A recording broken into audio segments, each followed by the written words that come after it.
Oke, langsung saya konsentrasi kemarin terhadap gold ya. Drop jauh melampaui batasan-batasan support yang telah terjadi. Kemudian juga menciptakan low baru dari sisi mingguan. Kemudian ini juga dipercaya bahwa penurunan gold ini merupakan efek dari peningkatan pergerakan dolar secara masif, dikarenakan sisi politik di Amerika Serikat sendiri memberikan dampak yang cukup positif baik ke saham maupun pergerakan mata uang mereka, dikarenakan Partai Republik telah memenangkan pemilu midterm election, yaitu memenangkan ya pemilu, sehingga mengontrol atas dua majelis kongres di Amerika Serikat semenjak pertama kali semenjak tahun 2006, sehingga nampaknya juga partainya Barack Obama, yaitu Partai Demokrat, semakin melunak. Kemudian juga seluruh kebijakan-kebijakan nampaknya juga berpihak terhadap faktor perekonomian mereka di tengah-tengah isu membaiknya perekonomian mereka sendiri, sehingga ini juga yang memicu dampak penguatan terhadap saham maupun penguatan terhadap currency, sehingga pada saat yang sama juga terlihat gold mengalami penurunan, dan juga masalah quantitative easing nampaknya masih memberikan momentum penghentian pemberhentian quantitative easing masih memberikan momentum terhadap gold ini. Kemudian juga terlihat isu-isu ke depan dikarenakan kebijakan terhadap perekonomian nampaknya juga akan mempercepat kenaikan tingkat suku bunga di Amerika Serikat, sehingga hal inilah yang memicu pergerakan gold drop. Kemudian masalah oil juga kemarin mengalami penurunan dari sisi persediaan sebesar 0,46 mil barrel per minggu ya kemarin, sehingga memicu pada saat yang sama juga malam hari terjadi breakout ke angka 77.91 yang merupakan data harga tertinggi yang terjadi pada 1 jam sebelum terjadinya pengumuman tersebut. Kemudian hingga hari ini juga terlihat oil menampakkan penguatan swing pertama dari technical yang terlihat, sehingga juga memicu juga para traders untuk memasuki pasar. Kemudian juga tercatat harga terendah di 76.43. Namun secara jangka panjang kita masih mengamati sebetulnya pelemahan oil ini akankah mencapai ke angka 75 dolar per barrel. Kita lihat saja nanti secara jangka panjang. Kemudian tadi telah dibahas juga bahwa terjadi ledakan di pipa kilang minyak di Arab Saudi. Namun terjadi bantahan juga dari pemerintahan bahwa tidak menjadi masalah, dan juga isu teroris dapat dikesampingkan. Namun begitu pasar masih bereaksi terhadap isu-isu ini. Kemudian kita melihat, saya akan membahas masalah non-farm payroll nih Pak Iksan, sebetulnya cukup menarik yang akan terjadi besok. Saya melihat dari sisi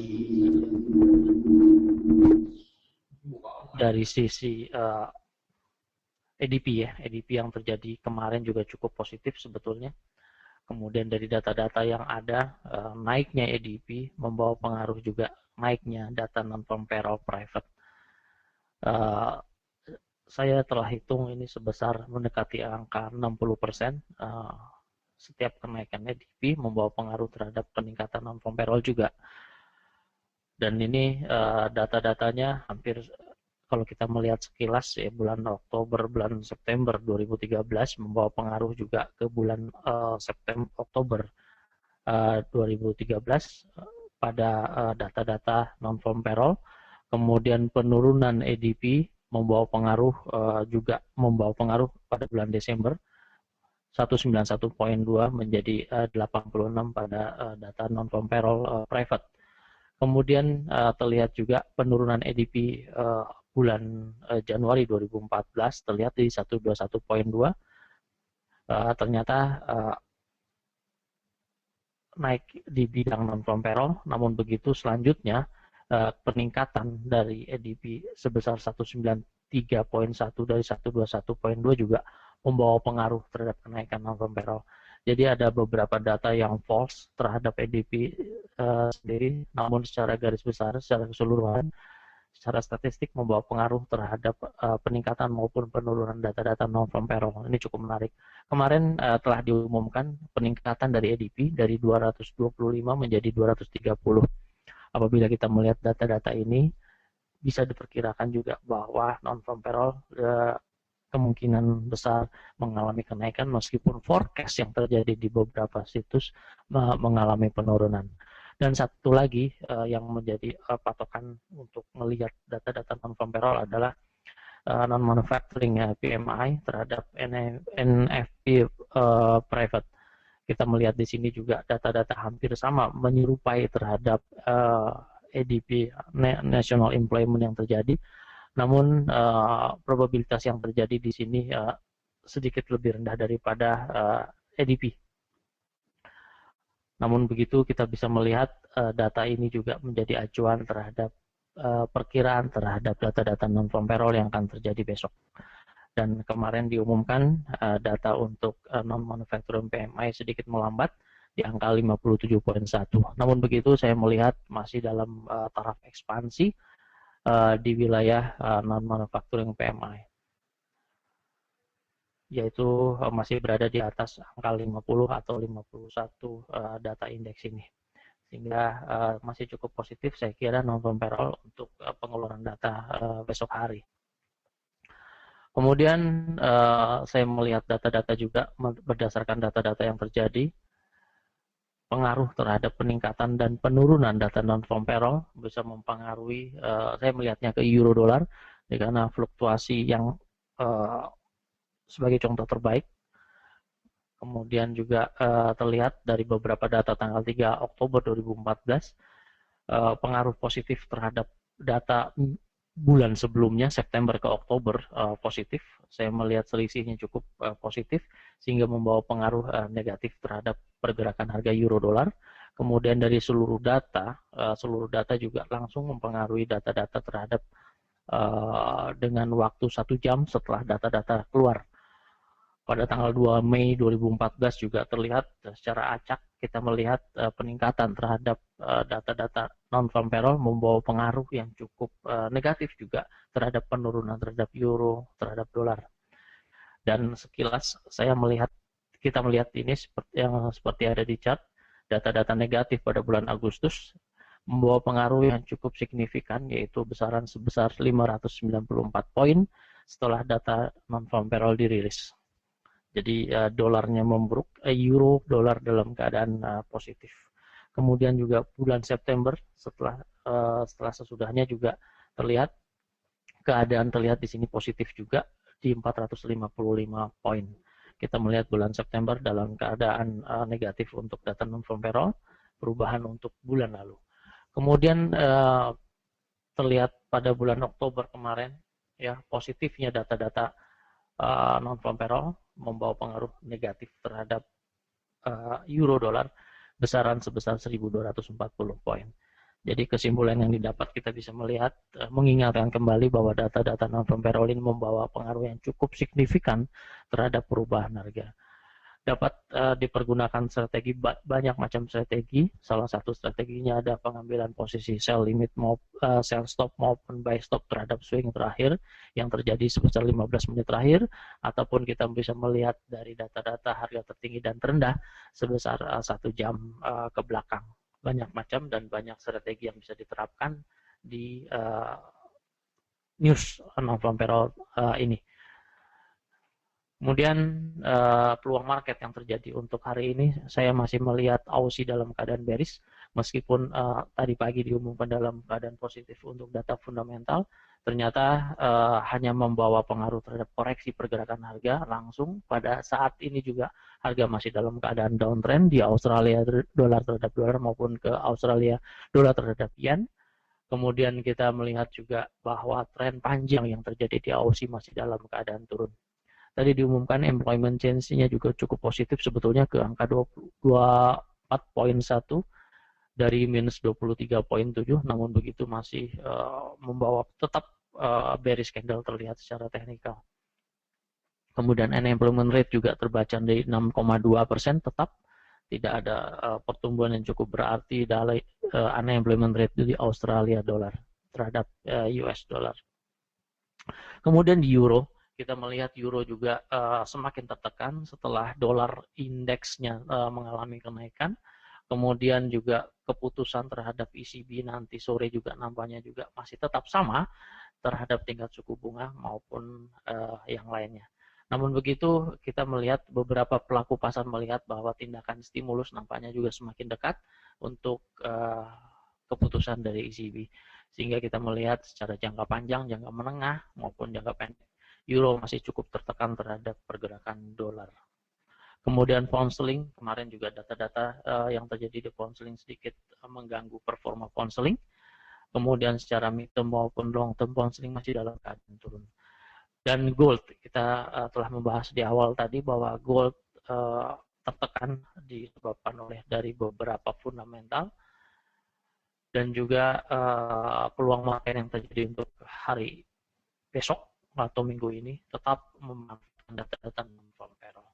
Demikian bulatan fundamental yang cukup singkat, saya rasa cukup jelas juga.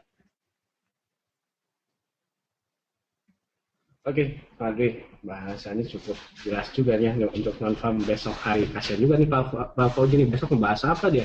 Non-farmnya dibahas sama Pak Dwi. Oke, kalau dilihat dari pergerakan market untuk sekarang ini dari penguatan dolar selama ini, Pak Dwi, untuk market sendiri untuk hari ini seperti apa nih, Pak? Boleh silakan, Pak. Pak Fauzi banyak bahasannya ya. Kita melihat ke gold terlihat sangat menarik kemarin pergerakan gold setelah breakout terhadap channel yang terbaca.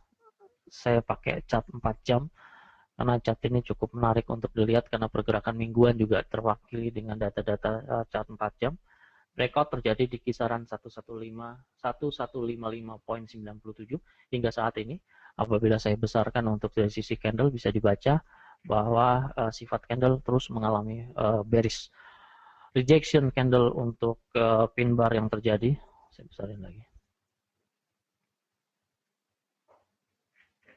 Nah, rejection pin bar yang terjadi di sini juga terlihat head lebih besar daripada body. Kemudian setelah sesudahnya ada satu candle bearish mengindikasikan bahwa terjadinya polar reversal setelah koreksi yang terjadi selama 4 jam. Ya. Kemudian saat ini target untuk gold terbaca di 1137.48. Beberapa analis secara jangka panjang masih memperkirakan bahwa gold akan mencapai ke angka 1000. Ke angka $1.000 per troy ounce. Cukup menarik untuk dilihat sebetulnya seberapa jauh sih sebetulnya gold akan terjadi penurunan hingga akhir tahun ini, yang manakala beberapa tahun ke belakang kita memperkirakan bahwa gold akan terus naik sebesar 25%, bahkan ke sebesar 20 sampai 25% terus menerus mengalami kenaikan. Nampaknya perkiraan itu akan terpatahkan untuk tahun ini apabila terjadi peningkatan di indeks dolar terus-menerus sehingga menekan harga gold ke angka terendah. Kemudian di minyak, seperti saya sebutkan tadi, minyak mengalami koreksi yang cukup menarik dilihat berdasarkan swing yang terlihat sekarang. Saya melihatnya inverse and shoulder terlihat ini dia inverse and shoulder terlihat di minyak kemarin. Setelah data menunjukkan penurunan penurunan stok crude oil ke angka 0,5 million dolar per barrel dari 2,1 million dolar per barrel. Kemudian juga efek negatif terhadap instalasi pipa di Arab Saudi hingga saat ini membawa minyak masih dalam keadaan bullish. ditutup di harga tertingginya, ditutup di harga tertinggi untuk penutupan 2 hari, yaitu di angka 79,05, meskipun harga tertinggi sempat menyentuh ke angka 79,30. Swing yang terlihat saat ini masih dalam keadaan naik, kemudian head and shoulder masih cukup jelas terlihat di sini, meskipun target pencapaian untuk target sendiri telah terjadi. Saya melihatnya seperti ini. Ya, saya proyeksikan saja titik tertingginya di sini. Ya, nyaris tercapai di 79,36. Sehingga target ini juga menjadikan target pergerakan minyak untuk hari ini nampaknya juga mengarah ke angka 79,36. Kemudian di forex market, ya, forex market untuk pound sterling terlihat data-data yang bearish saya sebutkan tadi juga membawa pengaruh, tetap tren yang terjadi masih dalam keadaan turun. Kemudian breakout terjadi untuk hari kemarin juga terlihat untuk mingguan ya di angka 1,59236. Saat ini pound sterling sedikit koreksi ke angka 1,59695. Kemudian saya masih tetap melihat dalam keadaan bearish ke angka 1,59226. Kemudian di euro, semakin tertekannya euro dari beberapa data US dollar, data-data indeks dollar, sehingga saya membuat support di sini untuk 1,24631 nampaknya akan terjadi breakout. Kemudian kita berhati-hati di angka 1,25743 untuk mengantisipasi data nanti sore terhadap ECB rate, kemudian data-data terhadap fundamental yang akan dibicarakan pada saat keterangan ECB rate diumumkan nanti, sehingga di angka 1,257 sekian menjadi perhatian utama kita untuk pengambilan risiko. Kemudian di Australia dollar masih dalam keadaan turun setelah breakout yang terjadi di 0,86443. Kemudian yang terlihat di sini juga nampaknya pergerakan Australia dollar setelah tadi cukup positif sebetulnya data-data untuk Australia dollar. Ya, data-data tadi nampaknya juga tidak membawa pengaruh terhadap peningkatan Australia dollar. Bahkan Australia dollar saya masih mempercayai bahwa dalam keadaan koreksi sehingga kita bisa mengambil peluang untuk short di Australia dollar terhadap US dollar. Kemudian Euro Swiss, nah ini dia. Euro Swiss nampaknya akan mengadakan intervensi sebentar lagi ke angka 1,2 yang menjadi batasan semenjak tahun 2008. Saat ini Euro Swiss semakin mendekati batasan 1,2 yaitu 1,20330. Nampaknya bakal ramai nih apabila terjadi penurunan yang terus berlanjut ke angka 1,2 pergerakan di euro terhadap Swiss. Kita melihat ke dolar terhadap Swiss juga membawa pengaruh yang cukup signifikan apabila terjadi intervensi tersebut. Bahkan Euro Swiss telah mengalami breakout di 1,20431 yang merupakan breakout yang terjadi pada bulan Agustus 2014 kemarin. Kemudian di indeks kita melihat pergerakan harga indeks Asia Stock. Ya, Asia Stock di indeks untuk Nikkei sendiri terus mengalami peningkatan. Target masih tetap konsisten di 17.563 untuk pergerakan mingguan. Untuk chart daily, kemudian kita melihat di sini untuk bulan ini nampaknya ke 17.563 masih menjadikan target kita untuk pergerakan di Nikkei. Kemudian di Hang Seng terjadi open gap tadi pagi, kemudian terjadi counter harga, kemudian saat ini masih dalam keadaan stagnasi atau dalam keadaan ya kita ngambil data-data seperti ini dikarenakan resisten yang terjadi di sini. False untuk resisten ditandai dengan bearish candle pada tanggal 5 November kemarin di sini.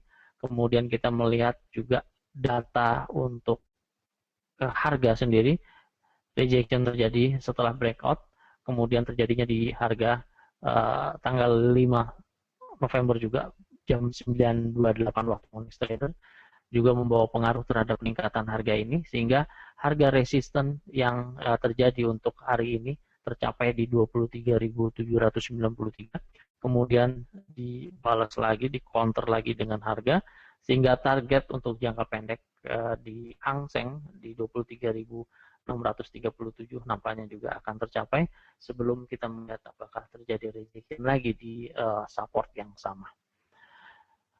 Demikian Pak Iksan beberapa ulasan yang terjadi untuk hari ini. Saya rasa cukup.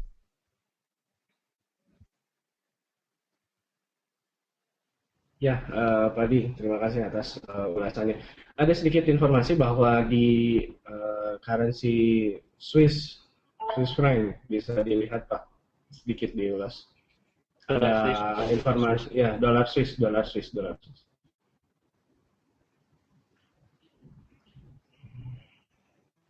Ada pola double top. Bisa Iya. terus cek. Ini juga dilihat Ya. sisi candle juga Ya, ini pembalikan. Ya. Saya bantu dengan trend line ya. Saya bantu dengan trend line, terlihat juga rejection terjadi untuk resisten. Kemudian di sini secara spekulatif kita mengambil posisi sell di dolar Swiss saat ini juga dengan posisi cut loss di 0.96611, bahkan di wilayah area 0.96828. Kemudian target untuk pergerakan dolar Swiss di 0.95774. Saya kira kita buat channel juga ya seperti itu. Kemudian telah terjadi rejection untuk resistennya sendiri di sini, kemudian target lanjutan bisa sampai ke 0.95545.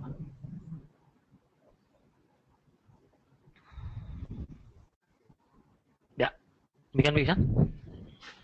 Oke, terima kasih atas bahasannya Pak Dwi. Ya, saya tekankan lagi mungkin dari kalau dilihat dari currency Swiss franc juga mungkin digabungkan dengan mata uang Euro Swiss dengan proyeksi SNB akan mengadakan intervensi.